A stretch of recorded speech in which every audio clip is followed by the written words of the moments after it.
something that Beth and I talked a lot about was this idea that with Emily that hurt people hurt people.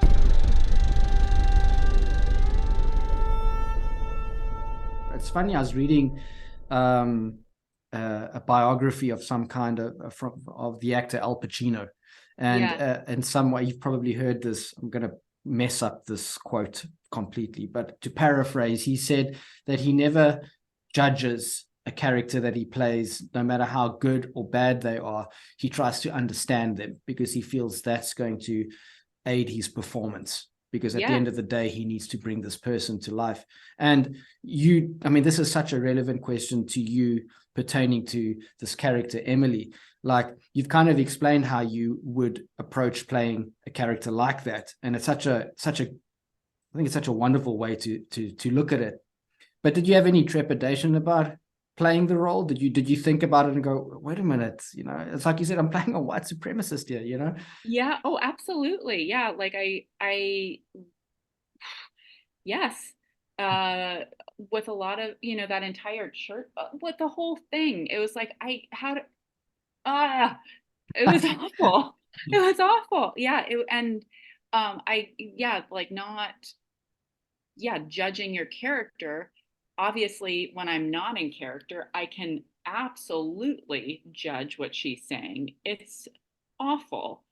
But trying to figure out how to be in the moment and say those things that I would never say in real life, but have to come off in a very effortless and believable way. For if someone truly has these beliefs, yes, it's like it should be, like they're talking about breakfast when they're talking about saying these Mm, awful things, right?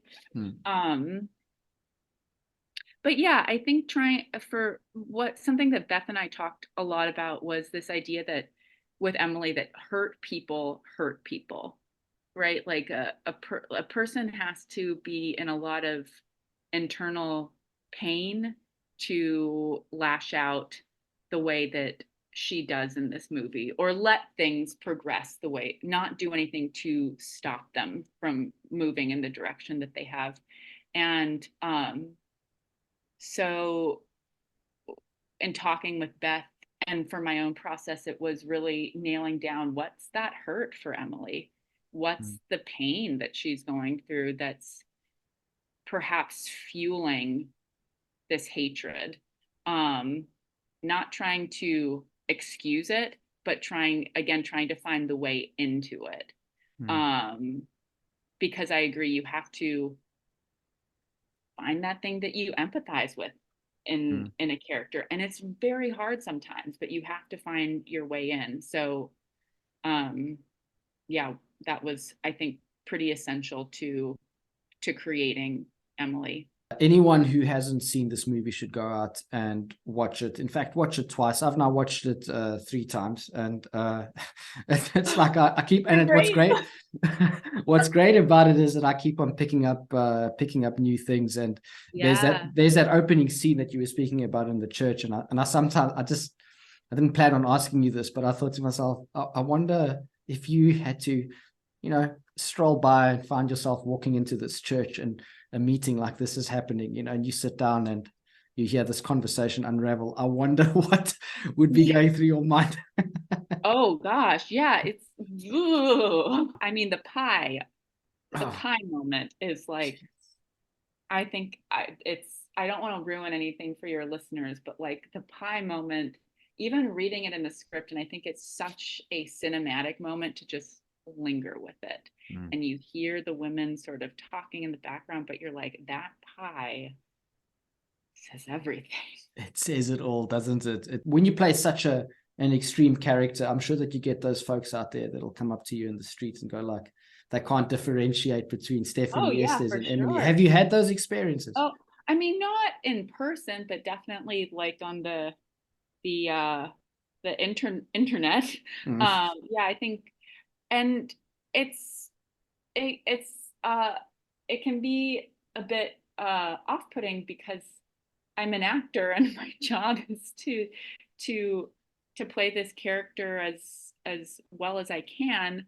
Um, so it's funny because quite a few of the actresses have from Soft and Quiet have been receiving this, which I understand. It is incredibly, it's our characters are deplorable and it's a very confronting film, but have been on the receiving end of some not very nice comments. And again, we're on this text chain, and we just have to remind ourselves, we're like, it means you did a good job. So you did a really good job playing that horrible character.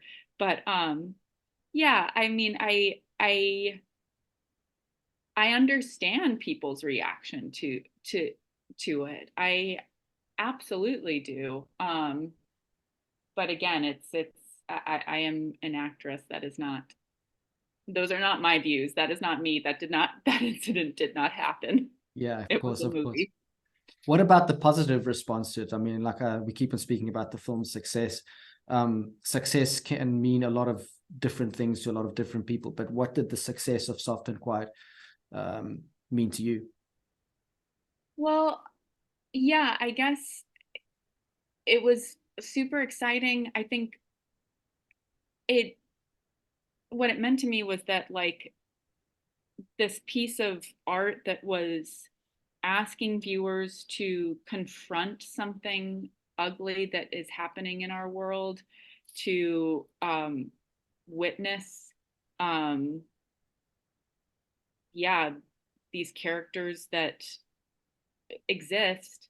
I think the success that resonates with me is the fact that people like you are watching it and then understanding that it's commentary on the world that we're living in, and then as I was saying earlier, hopefully engaging in conversation about it. Like, I think that's the biggest thing, that I think the success of the film, the success that means a lot to me, is that the fact that audiences want to talk about it, and I think perhaps if someone is watching the film and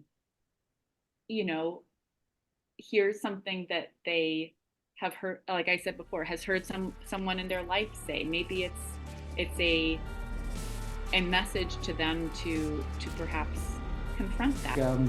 Theater actors have a certain opinion about film, and film actors have a certain opinion about it. But you one of those that you like the day walker, Yeah. I like that analogy.